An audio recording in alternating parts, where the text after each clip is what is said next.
आज फिर से अजय सर और मैं काफी टाइम बाद आज हमने सोचा कि चलो वीडियो आज हो जाए।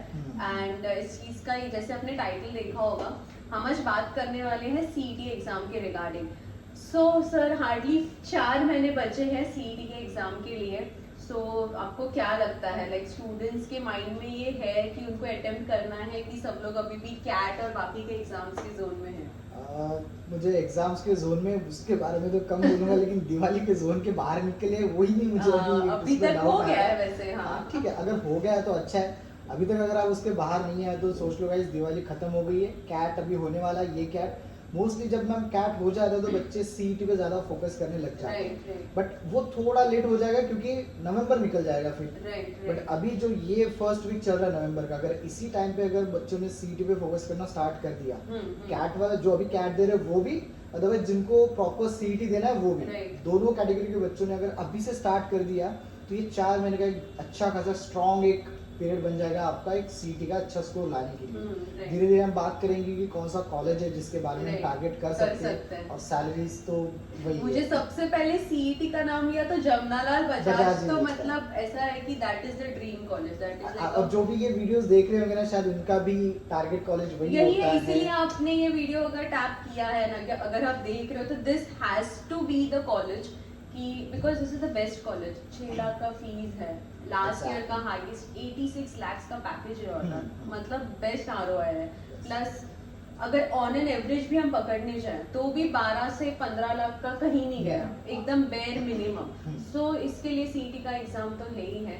एंड अभी गाइस जो कोई सोच रहा है कि हमें ये साल की ही admissions, like we need to start our MBA prep from 2025 का जो एकेडमिक ईयर है, जो आएगा आपके रिजल्ट्स पे, तो उसके लिए सीईटी एग्जाम एक है जिसके फॉर्म्स अराउंड जनवरी के अराउंड मोस्ट प्रोबेबली स्टार्ट होंगे।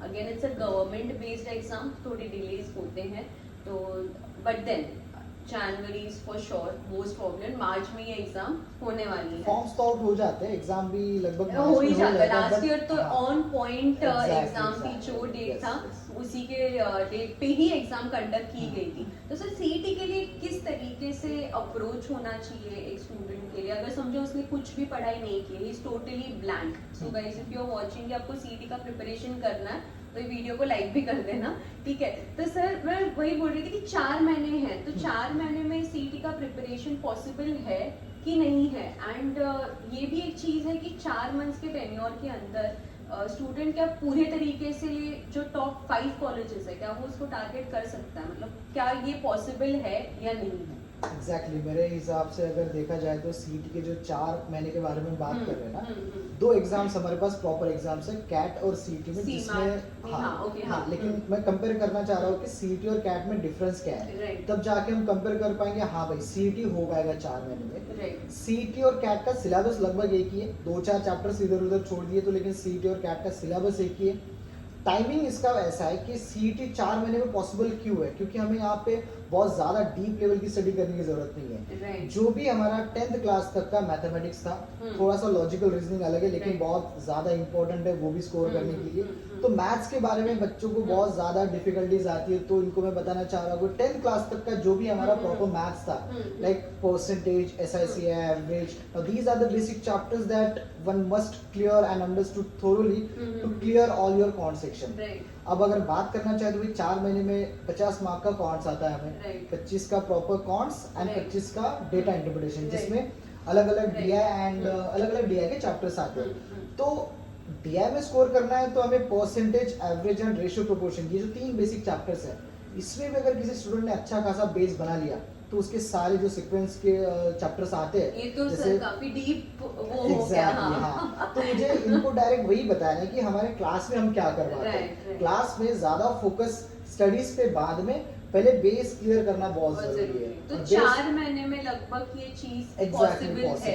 मतलब हाँ। एक कोई स्टूडेंट है जो फ्रेशली स्टार्ट कर रहा है, इरिस्पेक्टिव ऑफ द बैकग्राउंड, और कि उसने कैट का एग्जाम, मे बी उसने कोई भी एग्जाम नहीं दिया है, कैट नहीं दिया या इनमैथ के लिए नहीं दिया या स्नैप के, तो क्या उसके लिए ये 4 महीने का prep is the ultimatum? Yes exactly, क्योंकि मुझे दोनों बच्चों के बारे में बोलना है कि कैट जिनका अभी हो रहा हो गया, है right. शायद से कुछ डाउटफुल हो सकते हैं, Right. तो उनके लिए भी अभी से स्टार्ट करना बहुत ज़रूरी है, लेकिन मुझे लगता है कि वो कैट के बाद ही स्टार्ट करने वाले हैं। Right. लेकिन जो बच्चे नहीं दे रहे कैट, जिनको प्रॉपर स्नैप और वही उनके बारे में फोकस था, तो उनके लिए 4 महीना बहुत इंपॉर्टेंट है। इसके बाद अगर मान लो उन्होंने नवंबर तक वेट करना चाहा कि भाई एक बार कैट दे देते हैं उसके बाद स्टार्ट करते हैं, तो थोड़ा डिले हो जाएगा, क्योंकि बेसिक के बाद हमें मॉक टेस्ट पे भी बहुत ज़्यादा फोकस वर्क करना करना है। जैसे क्योंकि- लास्ट ईयर ऑल्सो स्टूडेंट्स ने एंड में जब वो लास्ट का जो टेन्योर आता है तो हाँ, एवरीवन इज लाइक कि चलो अब प्रिपरेशन Right. हो जाए, तो तब वो मॉक और टेस्ट का वैल्यू ज्यादा है। यस एग्जैक्टली, तो मॉक टेस्ट उतना ही इंपॉर्टेंट है जितना तुम्हारा सिलेबस कवर होना चाहिए। Right. सिलेबस एक टाइम पे तुम थोड़ा कम कर सकते हो, लेकिन मॉक टेस्ट पे कोई हम Compromise कॉम्प्रोमाइज नहीं नहीं कर कर सकते सकते, बिल्कुल। right, right. तो एग्जैक्टली जो आप पूछ रहे हो कि वो सही है कि 4 महीने में एक प्रॉपर डिसेंट स्कोर, हम्म। अगर आप स्कोर के बारे में पूछते हो तो मैम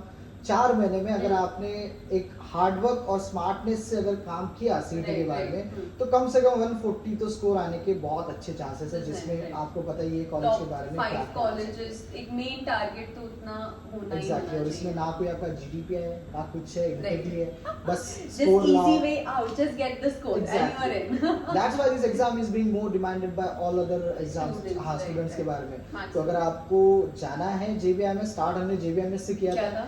जेबीएमएस अगर करना है आपको तो 4 महीने में सीईटी का वही होता है कि तोड़फोड़ स्टडी चाहिए चाहिए आपको। चाहिए। हाँ। तो सर आपने जब एग्जाम दी थी like you know that time point of a time what like you know few years back और अभी के एग्जाम में what are the major you know differences which you exam में अगर डिफिकल्टी लेवल के बारे में बताया जाए तो वो टाइम पे मैम सच बोलूँ तो एग्जाम डिफिकल्ट था। राइट शायद से हमने कोचिंग क्लास या वो मैंने तो ज़्यादा कोचिंग क्लास नहीं किया था, वो इसीलिए मेरा स्कोर शायद जेबी नहीं हो पाया। Right, लेकिन अगर मैंने वो टाइम पे लगाया होता तो शायद Right. से एक प्रॉपर गाइडेंस मिल जाता। Right, लेकिन right, right. अभी के बारे में सीटी के बारे में सोचे तो बहुत अच्छे लेवल पे, इजी लेवल पे बात कर सकते हैं, क्योंकि Right. Direct calculation based question ज्यादा आने लगे। राइट 150 मिनट्स में 200 क्वेश्चंस करने, हम्म। लेकिन थोड़ा लेंदी हो गया इस बार का Right, क्वेश्चन, right. मतलब हर बार थोड़ा थोड़ा लेंदी हो रहा है। अगर आप मेजर जैसे आप मुझे 3 पॉइंटर्स दे हमारे ऑडियंस को कि यू नो एक स्टूडेंट को कितना सीरियसली सीईटी के एग्जाम के लिए डेडिकेटेड रहना चाहिए ताकि उसका जो टारगेट है टॉप कॉलेज का वो किस तरीके से पहले के इसमें और अभी के इसमें हाउ डू यू कंपेयर?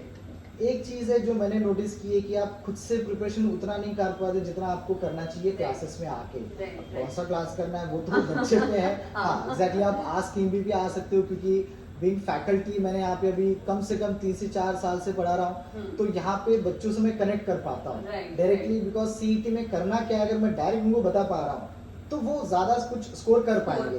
अब घर पे प्रिपरेशन कर रहे हो तो मुझे लगता है वो चीज जो आपको चाहिए, गाइडेंस जो फैकल्टी का होता है वो शायद नहीं मिल पाएगा। तो अगर आपको स्कोर करना है तो आपको एक प्रॉपर सिस्टम में आना पड़ेगा, जिसमें आपको ऑफलाइन क्लासेस करने ही पड़ेंगे। उसके बाद आता है आपका कि भाई स्कोर धीरे धीरे कैसे बढ़ेगा, इम्प्रूव करना कैसे होगा, वो कंसेप्ट करने के बाद एक ग्रेजुअल स्टडी चाहिए, कंसिस्टेंट स्टडी चाहिए आपका प्रैक्टिस का। तो बस आप स्टडी करते रहोगे तब भी आपका स्कोर नहीं बढ़ने वाला, या बस मॉक देते रहोगे तब भी आपका स्कोर नहीं बढ़ने वाला। आपको स्टडी करके मॉक देके फैकल्टी से कंसर्न करना बहुत जरूरी है। इस तरीके से अगर आप थोड़ा थोड़ा धीरे धीरे आगे बढ़ोगे तो ये एक सिस्टमैटिक वे होगा आपका एक डिसेंट स्कोर लाने के लिए। तो बिल्कुल ये पॉइंट आपकी सही है कि भाई आपको फैकल्टी के साथ तो कनेक्टेड रहना ही पड़ेगा। पड़ेगा। उसके लिए गाइस आपको आना पड़ेगा ask MBA Thane, location nearest to the station, and in Navi Mumbai we are at Vashi. Ajay sir will be available guiding you Exactly. properly for the CET examination. Last year also, from so many years, in fact, we have consistent results for CET, and this year also. I hope you guys are connecting with us and getting your personalized plan for CET, right? That's it for this video. Or you Yes. want to add up something else? ऐसे बहुत सारी चीजें हैं जो करना है, एक और Let's वीडियो बनाएंगे continue हम लोग। with part 2. तो अगर आपको ये वीडियो अच्छा लगा है तो प्लीज अगर आप यहाँ तक देख रहे हो तो कमेंट कर देना एंड लाइक भी कर देना, and wait for the second video part 2.